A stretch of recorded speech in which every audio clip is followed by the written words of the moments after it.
यार जो है हमारे साथ में इस वक्त मौजूद है रिपब्लिकन सेना के उम्मीदवार आनंदराज अंबेडकर, जिनका कई बोलबाला है और एमआईएम और वंचित बहुजन आघाड़ी ने इन्हें समर्थन दिया है। वो बताइए किस तरह का रिस्पांस है और क्या कहेंगे आप अब इस बार चुनावी मैदान में है, किस तरह की लड़ाई है? देखो, अमरावती ये क्षेत्र का पुराना जो खाजार है, क्योंकि अभी पुराने हो गए, मैं बराबर कह रहा हूँ, तो वो खाजार जो काम किया है वो खाली नफ़रत फैलाने का काम किया है, विकास का कोई काम नहीं। लोग इसके लिए परेशान हैं उनके साथ, और वो यहाँ अमरावती शहर के लोग यहाँ विकास की बात करने के लिए जो आएगा उसको वोट देने के लिए तैयार है। और हम चाहते हैं कि ये जो अमरावती पूरा ज़िला है, एक तो संतरे के लिए बहुत प्रसिद्ध है, यहाँ ना कोई इंफ्रास्ट्रक्चर है, यहाँ एक्सपोर्ट करने के लिए फॉरेन में यहाँ एयरपोर्ट होना चाहिए, वो नहीं है। यहाँ कोई प्रोसेसिंग इंडस्ट्री नहीं जो संतरा पे प्रोसेसिंग करके उससे और कुछ बना सके। और बहुत सारी की आईटी से सेक्टर नहीं है, यहाँ बड़ी इंडस्ट्री नहीं आ रही, क्योंकि उनके जो बड़ी इंडस्ट्री के जो भी बड़े मैनेजर्स वगैरह होते हैं उन लोग को एयरपोर्ट होना ज़रूरी है, मगर इन लोगों ने वो कुछ ध्यान नहीं दिया। अभी तक एयरपोर्ट नहीं, कुछ नहीं, इसके लिए बड़ी इंडस्ट्री नहीं आ रही है। जो इंडस्ट्री थी वो भी चली गई है। और इस क्षेत्र का पूरा अविकसित क्षेत्र है। आपने देखा होगा मेलघाट में तो ऐसी कंडीशन है कि बच्चों को झाड़ के नीचे बिठा के स्कूल कंडक्ट किया जाता है, विट भट्टी पे झेडपी की स्कूल भरती है। ये इतने सब प्रॉब्लम है। और चिकलतारा जैसा यहाँ एक बहुत अच्छा पर्यटन स्थल हो सकता है, ऐसा एक स्पॉट है, उसको भी डेवलप नहीं किया है। नहीं तो पूरे महाराष्ट्र नहीं, पूरे देश से लोग वहाँ आके आनंद ले सकते हैं, और उसके वजह से एक पर्यटन का बड़ा बिजनेस यहाँ डेवलप हो सकता है। मगर यहाँ किसी के पास विजन नहीं, एक खाली जाति धर्म की बात करते हैं और नफ़रत फैलाते हैं और लोगों के भावनाओं को हाथ डाल के वोट हासिल करते हैं। तो ये अभी बंद होना चाहिए। और लोग भी यही चाहते हैं, अमरावती खास करके जो आज पढ़े लिखे लोग हैं वो ये चाहते हैं कि भाई हम लोग का विकास हो। अभी आजकल के जो बच्चे हैं, सर मोदी सरकार नारा लगा रही है कि इस बार 400 पार। ये तो उनका देखो, वो जुमलेबाज सरकार थी, जुमलेबाजी करना उनका आदत है। उन्होंने आपको बताया था कि 15 लाख रुपए हर लोगों के देंगे, वो भी एक बाद में बोले कि वो जुमला था। वैसे ही उन्होंने बोला था 2 करोड़ लोग बच्चों को हर साल हम लोग ये देंगे, जॉब देंगे। उन्होंने 10 साल में 2 लाख लोगों को भी जॉब दिया होगा, तो मैं हार जाऊंगा, ऐसी कंडीशन है। तो ये सब जुमलेबाजी करते रहते, खुद को चौकीदार कहते थे। और उसी टाइम आपने देखा होगा कि नीरव मोदी 30,000 करोड़ लेके, विजय मल्ल्या किंग फिशर का 10,000 करोड़ लेके, और बहुत सारे ऐसे लाखों करोड़ों लोग इस देश की संपत्ति है वो लोग लेके भाग गए। और ये चौकीदार ने ना तो प्रॉपरली चौकी की, ना उनको पकड़ के लेके आ सका। साहब कल जो है आपका साइंस कोर पर बड़ी सभा हुई, हज़ारों की तादाद में वहाँ पर लोग थे, सभी समाज के लोग थे। किस तरह का रिस्पांस मिल रहा है आपको, क्या समीकरण है आपका? देखो, मेरे को तो पूरा उम्मीद है कि लोगों में यहाँ के चेंज चाहिए, और इसीलिए लोगों ने कल हमारी लाखों की सभा हो गई और पूरा यहाँ का माहौल भी चेंज हुआ है।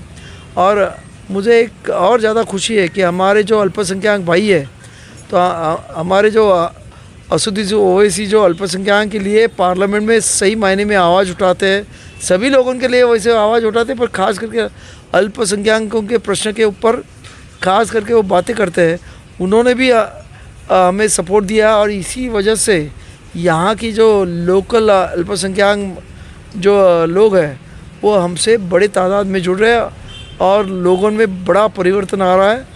और ये मैं देखता हूँ कि शुभ संकेत है कि इसके वजह से यहाँ का ये जो आप अभी का तक का जो ये हुआ है मुआयना, उससे रिज़ल्ट में बहुत अच्छा परिवर्तन आने की मुझे पूरी उम्मीद है। नहीं, इस बार जो है चुनाव में 37-38 उम्मीदवार है, क्या लगता है आपको वोटों का विभाजन नहीं होगा? एससी समाज की वोटर्स उम्मीदवार है तो क्या? नहीं, मुझे नहीं लगता, क्योंकि आज ही मेरे को 5 लोगों ने समर्थन दे के गए, एससी के ही, और 8-10 लोग आने वाले हैं।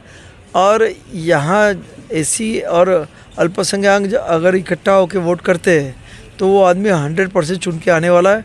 लास्ट टाइम भी वही हुआ, दलितों ने और मुस्लिम भाइयों ने हमारे एक गट्ठा वोटिंग किया, और उसका नतीजा वो लास्ट टाइम के जो खासदार है वो चुन के आए। ये बार भी यही हो रहा है कि हमारे अम्बेडकराइट्स और हमारे अल्पसंख्यक लोग इकट्ठा आके इस देश का जो जुल्मी सरकार है, जो हमें मूर्ख बनाने की बात कर रही है, हमें हमारा संविधान बदलने की बात कर रही है, यहाँ एनआरसी लगाने की बात कर रही है, उसके खिलाफ एक बड़ा आंदोलन, जन आंदोलन तैयार हुआ है। और वो सभी एक दूसरे के हाथों में हाथ डाल के काम कर रहे हैं। और इसके वजह से मुझे पूरी उम्मीद है कि ये इस टाइम का जो रिज़ल्ट लगेगा वो अलग तरीके का लगेगा। और लोग कल जो मैंने नज़ारा देखा हमारे मीटिंग का, उससे इन लोगों में काफ़ी तादाद में माइंड में चेंजेस हुआ है। और इसके वजह से यहाँ जो भी बात करें 400 वगैरह, मेरे को तो लगता नहीं, 150 और 200 भी मिल गए तो ज़्यादा हो गया बीजेपी का, क्योंकि महंगाई से त्रस्त है, बेरोजगारी से त्रस्त है। और ये झूठे जो जुमले देते हैं ये लोग उनके अभी जश्न में बैठे हैं, तो अभी कोई लोग उनके साथ है ऐसा मुझे लगता नहीं। साहब, इस बार जो है चुनावी मैदान में जो टक्कर देखी जा रही है, इसी बीच जो है बलवंत वानखड़े को महाविकास आघाड़ी ने उम्मीदवार बनाया है, वो भी ऐसे समाज से आते हैं, क्या कहेंगे आप? देखो, आपने देखा होगा कि महाराष्ट्र में, पहले तो मैं दूसरा बात बताना चाहता हूँ कि यहाँ एक भी अल्पसंख्यक उम्मीदवार दिया नहीं। इसके लिए पूरे अल्पसंख्यक समाज महाविकास आघाड़ी पे नाराज़ है। और वो कोई पर्याय ढूंढता था और उसने वो पर्याय मुझे ढूंढा है यहाँ अमरावती के लिए। दूसरा, बलवंत वानखड़े के बारे में मैं इतना कहना चाहता हूँ कि आज ऐसी पोजीशन है कि उसने ना समाज के लिए कुछ किया। अंबेडकर समाज का आपने देखा होगा पांडरी जो प्रकरण हुआ था, उसमें लोगों का उसने कुछ पूछताछ भी नहीं की। लोगों को लगा, लोगों के पास केसेस हुई, आज भी कुछ लोग अंदर है जेल में। और बाद में इधर में अमरावती में जो रामनवमी के यात्रा से गुजरने वाले लोगों ने हमारे 2 बुद्ध विहारों पे पथराव किया, उसके पे तथागत भगवान गौतम बुद्ध की मूर्ति या टूटी, उसके बारे में भी उसने कुछ नहीं किया। हम दोनों प्रश्न को लेके सीएम तक पहुँचे। यहाँ वो वडारी में तो हम रात को 1 बजे सीपी के ऑफिस में बैठे रहे और सीपी को बताया, आप अगर अभी आदेश नहीं देते उनको अटक करने का, तब तक हम यहाँ से हिलने वाले नहीं। फिर मेरे सामने सीपी ने आदेश दिया डीसीपी को कि उनको जाके इमीडिएट गिरफ्तार करो। तो आज उसके 12 आरोपी अटक हुए हैं।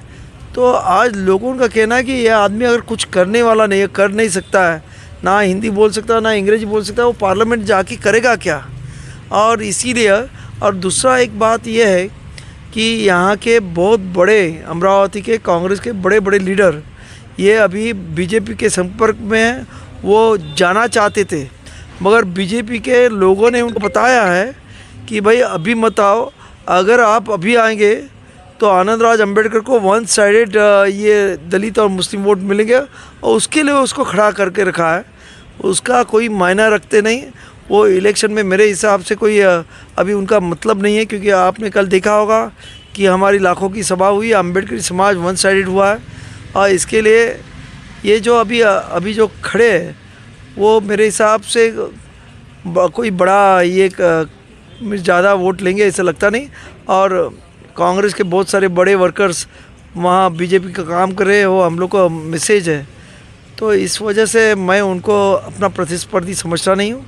जो भी अभी लड़त होगी वो यहाँ रवि राणा, मिस नवनीत राणा और मेरे में होगी। यही यहाँ का आज का पोजीशन है। तो ये थे हमारे साथ रिपब्लिकन सेना के उम्मीदवार आनंदराज अंबेडकर, जिनका यही कहना था कि सभी समाज, सभी धर्म के लोग उनके साथ हैं और इस बार जो है उनकी जीत पक्की है।